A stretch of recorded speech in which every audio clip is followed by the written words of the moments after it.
Hola, buenos días. Mi nombre es José Manuel Pérez Herrera. Soy estudiante de la Universidad Abierta y a Distancia de México en la carrera de Técnico Superior Universitario en Urgencias Médicas. El día de hoy vamos a hacer este video con la intención de dar paso a lo que es la evaluación del docente externo en la asignatura de prácticas correspondientes a la estancia del periodo número 2. Aquí básicamente lo que vamos a revisar en este video es la interpretación básica del electrocardiograma, así como algunos conceptos básicos de lo que es la anatomía del corazón y cómo es que podemos poder hacer un análisis y una interpretación pues básica de lo que es un ritmo electrocardiográfico para poder tener una idea de un posible diagnóstico de un paciente de este tipo. Bien, aquí vamos a ver un poco de anatomía básica. Si nos damos cuenta, por ejemplo, aquí tenemos dos imágenes. Esta del lado izquierdo de la pantalla, podemos ver que en el corazón pues hay 4 cavidades. 1, 2, 3 y 4. Las dos de arriba corresponden a las cavidades que reciben el flujo sanguíneo que viene de todo el cuerpo, lo que llamamos atrios o aurículas. Derecha, que es de este lado, y la izquierda de este lado. Después de eso tenemos aquí lo que son las válvulas. Bueno, no se ve muy bien. Válvula tricúspide, que es la que une la aurícula derecha con el ventrículo derecho, y la válvula mitral o bicúspide, que es la que divide la aurícula izquierda del ventrículo izquierdo. Aquí tenemos pues marcados algunos vasos sanguíneos principales, como lo es la arteria aorta, que la vamos a marcar aquí. La arteria aorta con las primeras divisiones que van hacia las extremidades superiores y hacia el encéfalo. Vasos sanguíneos que recogen sangre: vena cava superior, que es esta, y la vena cava inferior, que es esta. Todo para no confundirnos en cuestión de vasos sanguíneos. Los vasos principales que llegan, que son de entrada hacia las aurículas, van a ser venas. En este caso, en la aurícula derecha, vena cava superior y vena cava inferior. Del lado izquierdo, o en la aurícula izquierda, vamos a tener lo que son las venas pulmonares, tanto la izquierda como la derecha, que son estas de acá, venas pulmonares que van a llegar a la aurícula izquierda. La arteria aorta pues viene desde el ventrículo izquierdo y es una arteria pues porque lleva sangre oxigenada y es una vía de salida del corazón hacia todo el organismo. Y en este caso, por ejemplo, aquí con amarillo, vemos lo que es la dirección y el flujo de la arteria pulmonar, que va a llevar sangre desde el ventrículo derecho hacia los pulmones para que se oxigene, y ahí es donde pues se da lo que es la circulación menor. Pero bueno, ya los temas de circulación menor y mayor pues ya es un tema adicional, ¿sí? Aquí básicamente estamos lo que es marcando la estructura básica del corazón, con los vasos principales que llegan hacia él y pues obviamente también los que van de salida. En la imagen de un costado, ahorita se los voy a marcar, nada más déjenme quito esto. En la imagen de acá del lado derecho de la pantalla tenemos también pues algo de anatomía pues ya un poco externa al corazón, y en esta imagen pues lo que yo quería resaltar nada más son las arterias coronarias. Son arterias que le dan un flujo, una circulación y obviamente aporte de oxígeno y nutrientes al mismo músculo del corazón. Y aquí tenemos lo que es la arteria coronaria izquierda, que es esta que estoy marcando aquí, y acá con rojo voy a terminar de marcar lo que es la derecha.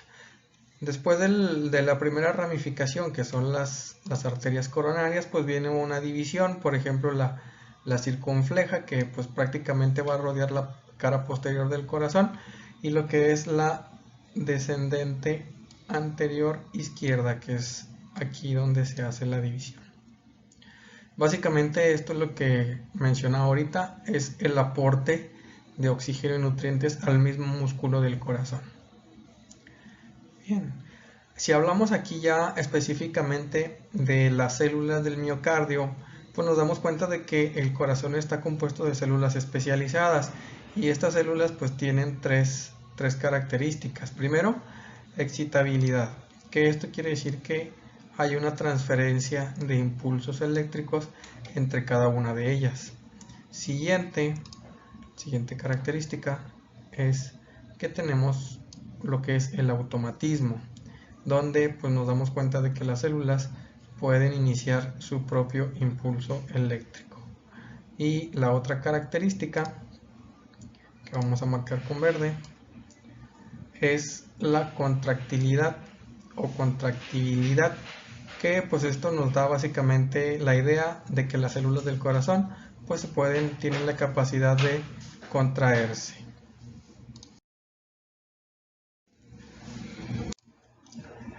Bien, en esta imagen o en este diapositivo vamos a ver lo que es el sistema de conducción.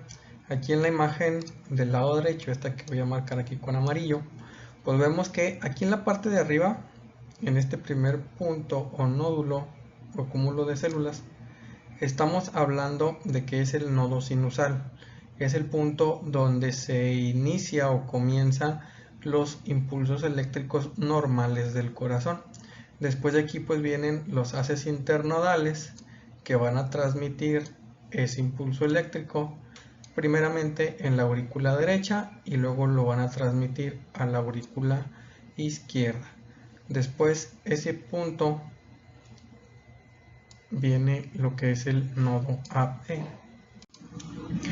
Bien, aquí en el nodo AB pues es el punto donde llega el primer impulso que viene de las aurículas y este tiene dos funciones. Primero, cuando hay un bloqueo, que el impulso de las aurículas o que viene del nodo no llega o no se transmite hacia el nodo AB, pues bueno, este generará también una función de marcapasos en algún momento dado. Pero bueno, la función principal que tiene el nodo AB es pausar o detener por fracciones de segundo el impulso eléctrico que viene de arriba. Esto pues para impedir que el impulso se transmita de forma muy rápida y que tanto las aurículas como los ventrículos se contraigan al mismo tiempo. Eso lo que nos va a generar pues es un choque de presión entre aurículas y ventrículos y pues va a generar una falla o un error en la circulación. Entonces lo que hace el nodo es pausar de forma momentánea el impulso eléctrico y esa pausa la vamos a ver reflejada en el intervalo PR, que es esta línea que estoy marcando en rojo, una línea isoeléctrica donde no hay actividad y que pues nos va a dar nos va a permitir que haya una coordinación de que primero se contraigan las aurículas y luego cuando ya se están relajando se contraigan los ventrículos y así pues evitamos que haya ese choque de presión. Cuando este intervalo PR se alarga, pues estamos hablando de que hay un bloqueo de primer grado, de segundo grado, de tercer grado, en fin, ese ya es un tema complementario, un poquito más específico o especializado. Bueno, especializado no, pero no está dentro de los puntos que vamos a revisar aquí. Entonces, si se alarga, pues es un bloqueo, y si se acorta, pues es una indicación de una sobreexcitación o pues que el impulso está pasando muy rápido. Entonces, una vez de que el impulso pues ya llegó al intervalo o al nodo AB, de aquí pues ya el impulso eléctrico se dirige por lo que es las fibras de Purkinje, bueno, el haz de His, que es rama derecha, rama izquierda, para luego llegar a las fibras de Purkinje, que son las de aquí de abajo, y que pues todo este camino nos sirve como una vía de conducción del impulso eléctrico que viene desde arriba, desde el nodo sinusal, hasta la parte pues más baja y externa de los ventrículos. Básicamente eso es lo que es la función del sistema de conducción. Y aquí pues como vemos de este lado, tenemos lo que es la interpretación gráfica de ese impulso eléctrico, ¿sí?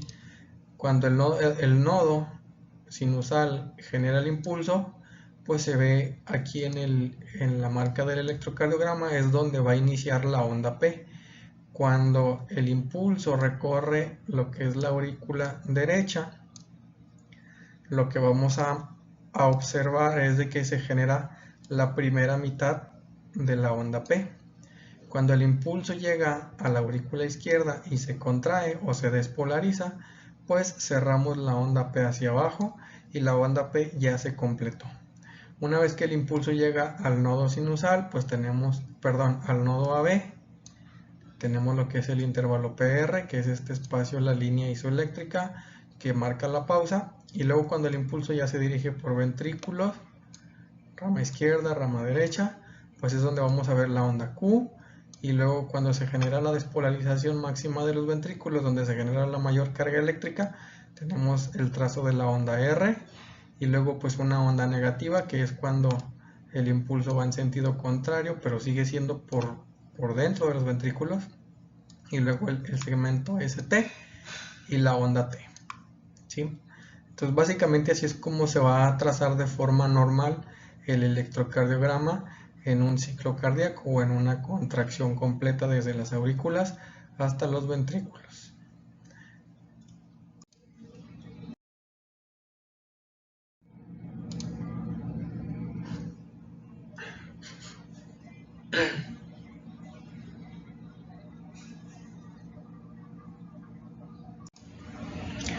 Bien, en esta gráfica vamos a hacer lo que es una interpretación básica de lo que es el funcionamiento de una sola célula cardíaca, lo que es el potencial de acción.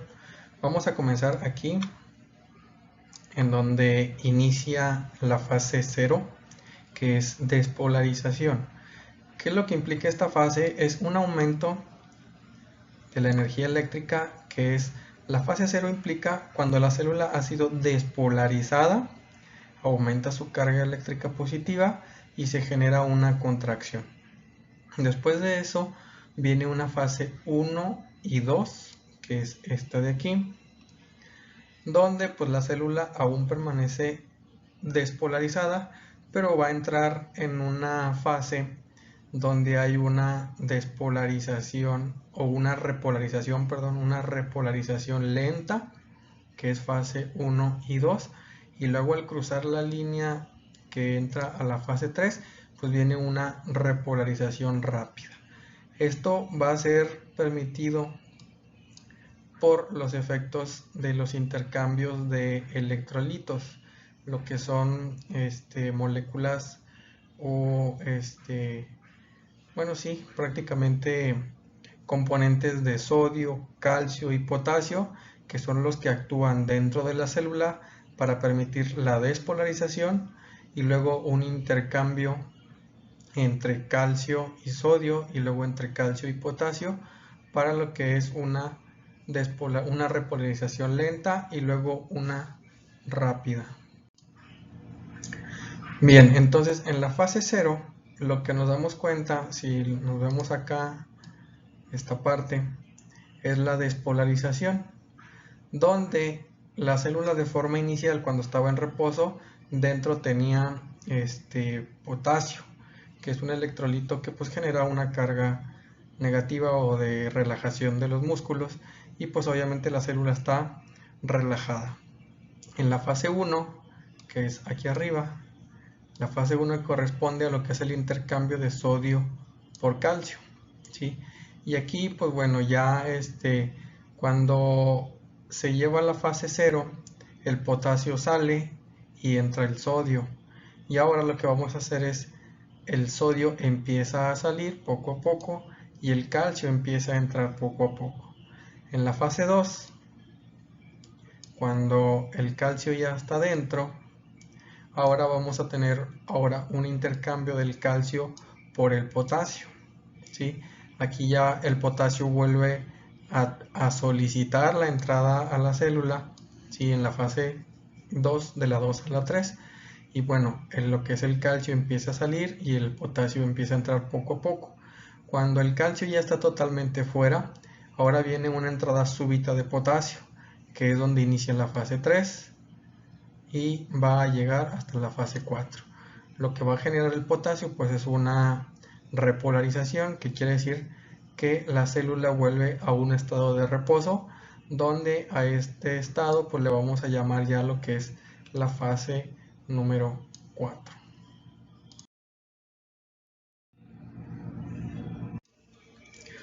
Aquí en esta diapositiva, ay, aquí se me empalmaron las letras con la imagen, pero bueno, esto pues casi no lo vamos a tomar en cuenta. Lo que me importa es de que en la imagen de este lado no se ve. Esta imagen de aquí que estoy marcando en rojo, voy a tomar como referencia la imagen anterior, lo que es las fases de la actividad de la célula, para marcar tres cosas. Primero que nada, lo voy a marcar aquí con negro, lo que es el periodo relativo absoluto. ¿Qué quiere decir? Que en esta fase o en esta fase de la célula está despolarizada, y periodo refractario absoluto significa que la célula no puede ser estimulada nuevamente o no puede ser despolarizada nuevamente, porque a final de cuentas ya está despolarizada, ¿sí? Entonces en la fase 1 y 2 la célula no se puede despolarizar nuevamente por algún otro estímulo, y entonces pues bueno, aquí es a lo que llamamos periodo refractario absoluto. Refractario quiere decir que no hay respuesta, ¿sí? No hubo respuesta o no va a haber respuesta ante un estímulo eléctrico externo o interno, bueno, normalmente externo, para que la célula se vuelva a despolarizar. Pero bueno, luego, ¿qué pasa? Cuando la célula ya entra de la fase 2 a la fase 3, quiere decir que ya está medio despolarizada o ya está a la mitad de la relajación, donde pues todavía está un poco contraída, pero ya está en fase de relajación. Y pues ya hay algunos criterios que permiten que esa célula pueda ser estimulada por algún impulso eléctrico externo bajo ciertas circunstancias, para que la célula pueda ser estimulada nuevamente, ¿sí? Si es que se recibe una energía eléctrica pues considerable y la célula se encuentre en una fase de potencial de umbral de entre menos 50 y menos 60 milivolts, ¿sí? Entonces eso lo marcamos acá de este lado. Ya no marcó, pero bueno, aquí del lado derecho tenemos lo que es la descripción de esa fase 3. Entonces, en esta fase 3 es una ventana, como quien dice, donde la célula se está relajando poco a poco, y si cumple un estímulo eléctrico con la potencia suficiente, la célula puede ser despolarizada nuevamente, y aquí en lugar de que continúe hasta la fase 4, volverá a subir a una fase 0 y luego una fase 1 y 2. Pero bueno, esto nos va a servir para comprender un poquito más adelante o en un tema posterior sobre lo que es la cardioversión sincronizada. Es aquí el punto específico donde la célula que está causando alguna alteración, alguna taquicardia o algo que se desee cardiovertir, pues es ahí donde el impulso eléctrico va a llegar en su punto exacto para estimular a esa célula y romper con el foco ectópico de alguna estimulación cardíaca que sea anómala. Pero bueno, suponiendo de que viene el periodo normal, vamos a borrar esto, continúa la fase 2, la fase 3 y luego ya pues entra a la fase 4, no hubo ningún estímulo adicional, pues bueno, la célula va a llegar pues ya a una fase de relajación. Esto era más que nada para lo que quería usar esta imagen, para marcar los periodos refractario absoluto, donde la célula no va a ser posible que sea estimulada, y luego lo que es PRR, quiere decir periodo refractario relativo, donde pudiera llegar a ser estimulada siempre y cuando el impulso eléctrico sea suficientemente fuerte para lograr ese estímulo, y luego lo que es el PESN, que esto quiere decir periodo de excitabilidad supernormal. La célula es totalmente vulnerable a ser estimulada por algún impulso eléctrico, por mínimo que sea.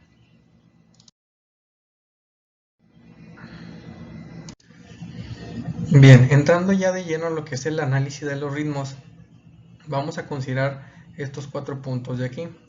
Primero, para hacer un análisis de un ritmo tenemos que ver estas características.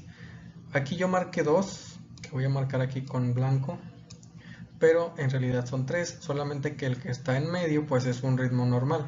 Entonces aquí vamos a marcar lo que son ritmos rápidos o ritmos lentos, ¿sí? Para analizar estos ritmos pues tenemos que considerar que ritmo rápido es todo lo que esté por arriba de 100 latidos por minuto y ritmo lento lo que esté por debajo de 60 latidos por minuto. Ahí es donde vamos a definir si es un ritmo rápido o lento. Después tenemos estos 2 puntos más, donde vamos a ver si el ritmo es regular o irregular y si hay ritmos adelantados o prematuros. Básicamente con esto vamos a poder hacer un análisis completo de un ritmo electrocardiográfico. Aquí, como lo mencioné en la diapositiva anterior, pues primero tenemos que hacernos 3 preguntas para poder evaluar un ritmo. Primero, ¿el ritmo es regular o irregular? ¿Sí? Si tiene el mismo lapso de tiempo entre las ondas R, entre cada uno de los complejos, QRS, QRS, pues entonces nos vamos a dar cuenta de que es un ritmo regular. Entonces pues sí hay un ritmo, ¿sale? Va a ser un ritmo regular. Después tenemos que hacernos una pregunta de frecuencia. ¿Es menor a 60 o es mayor a 100? Si es menor de 60 es una bradicardia, si es mayor a 100 es una taquicardia, ¿sí? Y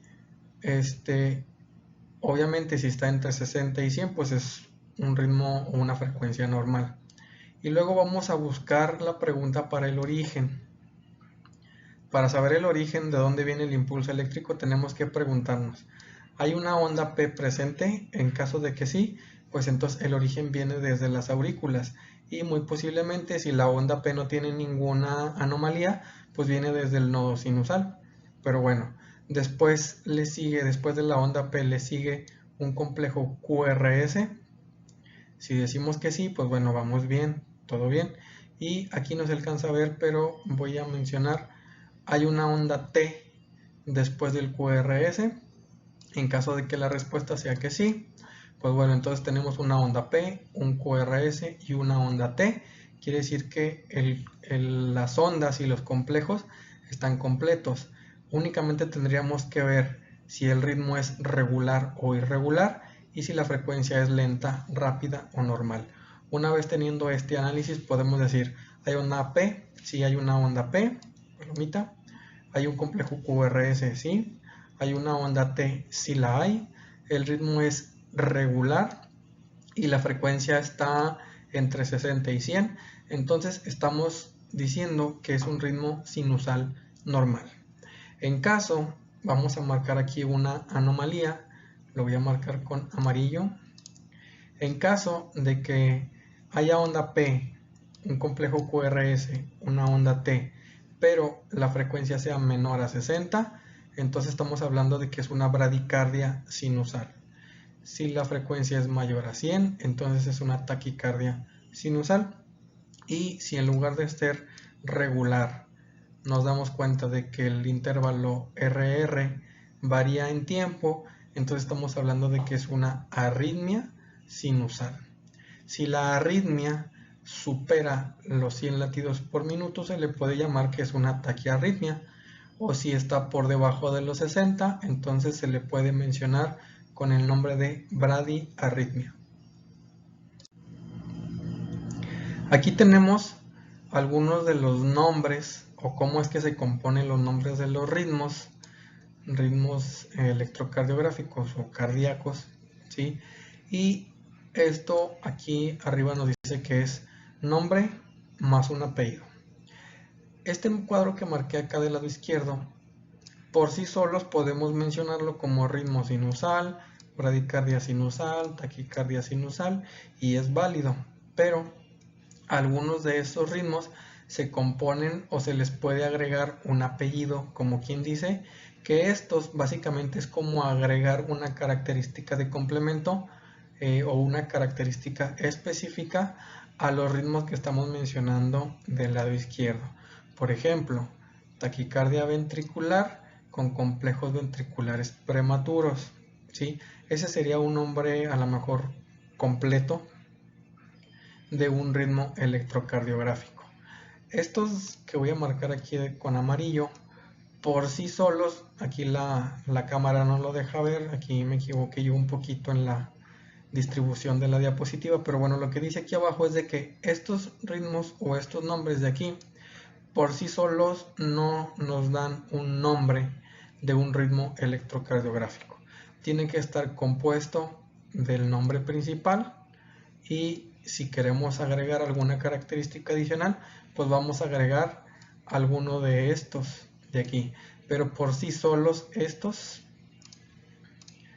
que marco aquí de negro, por sí solos no son nombres de un ritmo electrocardiográfico.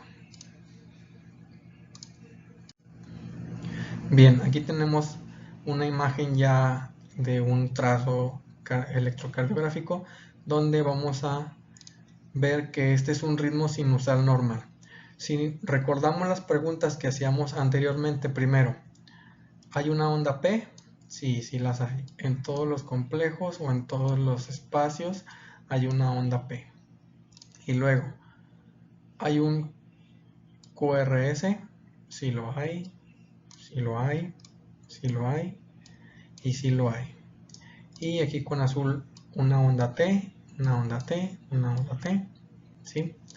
Entonces hay una onda P seguida de un QRS y una onda T. Quiere decir que el corazón está mandando sus impulsos pues literalmente desde la parte superior. La onda P, acuérdense que es la función de las aurículas. Entonces si en la onda P no hay ninguna malformación o algún trazo raro, alguna alteración en la morfología, entonces nos damos cuenta de que el impulso viene desde el nodo sinusal. Ahora, ¿qué otra cosa tenemos que analizar aquí? Acuérdense, ritmo, frecuencia y origen. El ritmo lo vamos a identificar con el espacio que hay entre cada onda R. El espacio de forma horizontal nos marca tiempo. Entonces, si entre cada onda R es el mismo lapso de tiempo, quiere decir de que el ritmo es regular, ¿sí? Entonces aquí ya hay una onda P con un ritmo regular, ¿sí? El ritmo, pues bueno, es regular como ya lo mencionamos, y luego tenemos que pasar a la siguiente pregunta, que es la frecuencia, ¿sí? Menor a 60, mayor a 100 o entre 60 y 100. En este caso vamos a decir que la frecuencia es de 70. Lo marqué aquí muy feo, pero bueno, la frecuencia es de 70. Entonces cumplimos con todas las características normales de este trazo, onda P, seguido de un QRS con un intervalo aquí normal, y luego una onda T también normal, con un intervalo o espacio RR normal, y que nos da una frecuencia entre 60 y 100, pues entonces estamos hablando de que este es un ritmo sinusal normal. Arritmia sinusal también. En la arritmia sinusal vamos a encontrar muchas de las características normales, como una onda P, un espacio PR normal, y aquí PR normal, un QRS y una onda T, ¿sí? Entonces aquí vemos que los complejos QRS desde la P hasta la T es normal, pero ¿dónde vamos a identificar el problema? Ritmo, frecuencia y origen. El ritmo es normal, el intervalo RR es el mismo. Si nos damos cuenta, pues aquí por ejemplo es RR y aquí es RR. Como vemos aquí en la segunda línea que marqué, el espacio es más grande, entonces el ritmo no es regular. Entonces puede ser, como hay onda P, QRS y onda T, es un ritmo sinusal, pero la frecuencia está variando, ¿sí? Entonces esto lo vamos a llamar como una arritmia sinusal. El lapso de tiempo entre cada contracción está variando. Esa va a ser la arritmia. Bradicardia sinusal, recordemos el primer ritmo, onda P, QRS y onda T, ¿sí? Pero aquí es las tres preguntas: ritmo, frecuencia y origen. El ritmo, ese intervalo RR, es normal. Sí, parece ser la misma distancia, entonces es un ritmo constante. Y hay onda P, QRS y onda T, entonces es un ritmo sinusal. Pero aquí vamos ahora a la frecuencia. Si nos damos cuenta, pues es un lapso de tiempo mayor. Aquí estamos hablando de que más o menos la frecuencia cardíaca va a ser de 50 latidos por minuto aproximadamente. Entonces está por debajo de 60, es un ritmo lento y a esto le vamos a llamar bradicardia sinusal. A pesar de que todos los complejos QRS, la onda P y la onda T sean normales, aquí nos vamos a enfocar únicamente en la frecuencia cardíaca. Es lenta, entonces es una bradicardia sinusal. Si vemos aquí, por ejemplo, ya pasamos a lo que es una taquicardia, es la contraparte de la diapositiva anterior. Más o menos aquí está marcado 1, 2, 3 rayitas negras. Esto lo que hace básicamente es marcarnos el tiempo, ¿sí? Aquí estamos hablando de que cada cuadrito de 5 milímetros es 0.20 segundos o centésimas, pues 20 centésimas, y 5 cuadritos grandes, 1, 2, 3, 4, 5, hasta aquí si no me equivoco, es un segundo. Si contamos todo hasta acá, pues van a ser más o menos como 30 cuadritos, entonces vamos a decir que aquí son 6 segundos de tiempo, ¿sí? Entonces contamos todas las ondas R que hay y lo multiplicamos por 10 y nos va a dar la frecuencia cardíaca. Aquí más o menos son 1, 2, 3, 4, 5, 6, 7, 8, 9, 10, 11, 12, 13. Si lo multiplicamos por 10, estamos hablando de que aquí hay una frecuencia cardíaca de 130 latidos por minuto. Estamos hablando de que superamos los 100, que es la marca máxima normal. Entonces hay una onda aquí con amarillo, una onda P, seguida de un QRS y una onda T. Todo eso está muy bien, quiere decir que es un ritmo sinusal, pero aquí el problema es de que la frecuencia está acelerada. Entonces, si es un ritmo sinusal, pero con una frecuencia rápida, vamos a decir que es una taquicardia sinusal. Vamos a ver lo que es los ritmos del paro cardíaco. Bien, aquí vamos a hablar de lo que son los ritmos del paro cardíaco, que son esencialmente 4, de los cuales 2 son desfibrilables y 2 no son desfibrilables. ¿Qué quiere decir? Que la terapia eléctrica en 2 de ellos funciona o puede funcionar y en 2 de ellos no sirve para nada. Entonces estos de aquí son los que sí pudieran tener alguna respuesta positiva o favorable a una terapia eléctrica, a una desfibrilación, ¿sí? Que es la fibrilación ventricular y la taquicardia ventricular sin pulso. Los que posiblemente o los que seguramente no van a tener ninguna respuesta y que pues no nos sirve de nada hacer una terapia eléctrica como una desfibrilación es la actividad eléctrica sin pulso y la asistolia o línea isoeléctrica. Entonces hacer una terapia eléctrica en cualquiera de estos dos casos pues no va a servir de nada y lo único que vamos a hacer es perder tiempo ante una persona que está en paro cardíaco. Aquí tenemos la imagen de una fibrilación ventricular, como se vería, y pues obviamente aquí decidimos que sí sería viable e incluso sería indispensable realizar una desfibrilación ventricular por medio de una, pues obviamente, descarga eléctrica, ya sea con un desfibrilador automático o con uno manual. La ventaja de un desfibrilador automático es de que por sí solo identifica el ritmo y en automático nos dice si es viable o no realizar una descarga. Aquí tenemos una taquicardia ventricular. Vemos cómo el ritmo es algo o muy diferente a los que vimos en los ritmos sinusales. Se ve gruesa porque obviamente el ventrículo tiene una mayor tamaño, y pues quiere decir que el impulso eléctrico está atravesando a través del músculo. Por eso es de que se va a ver unos intervalos o espacios anchos y altos, pues porque obviamente los ventrículos generan una mayor carga eléctrica a diferencia de las aurículas. Entonces, si tenemos algún ritmo parecido a este y checamos el pulso del paciente y no hay pulso, entonces es una taquicardia ventricular sin pulso. ¿Por qué hago la referencia de checar el pulso? Porque puede llegar a haber una taquicardia ventricular, un trazo muy parecido a este, y que el paciente esté consciente y obviamente pues tenga pulso, ¿sí? Entonces para eso tenemos que checar el pulso de forma manual nosotros para ver si es una taquicardia ventricular con pulso o sin pulso.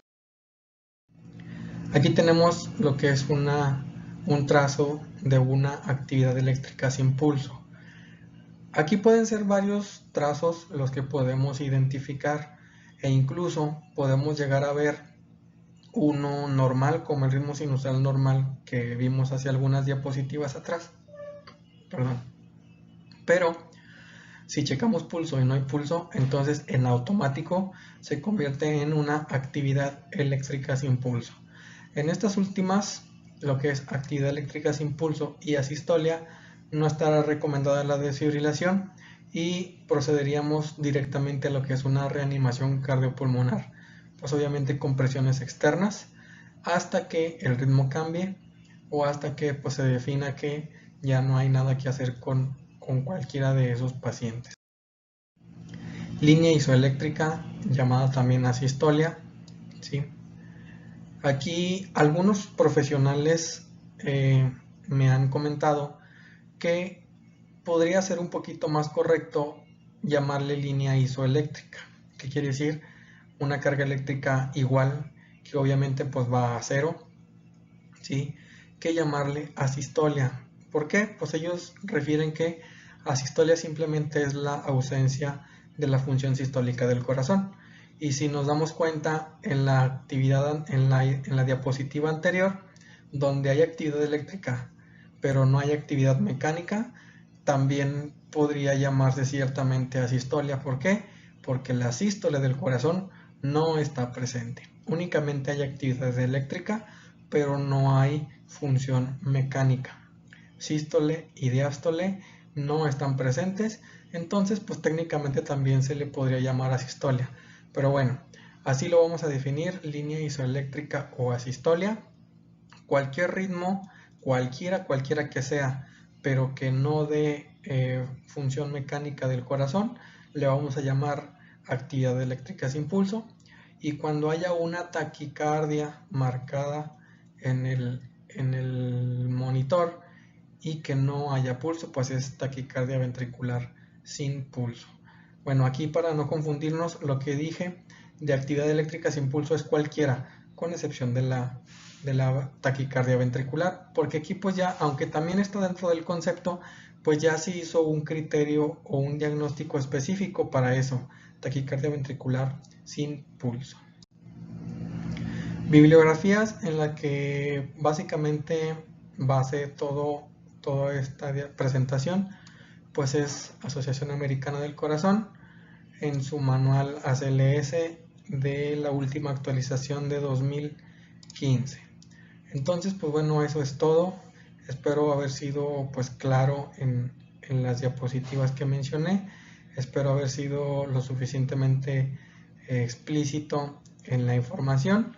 Y pues bueno, con esto concluyo el video y pues vamos a esperar la retroalimentación.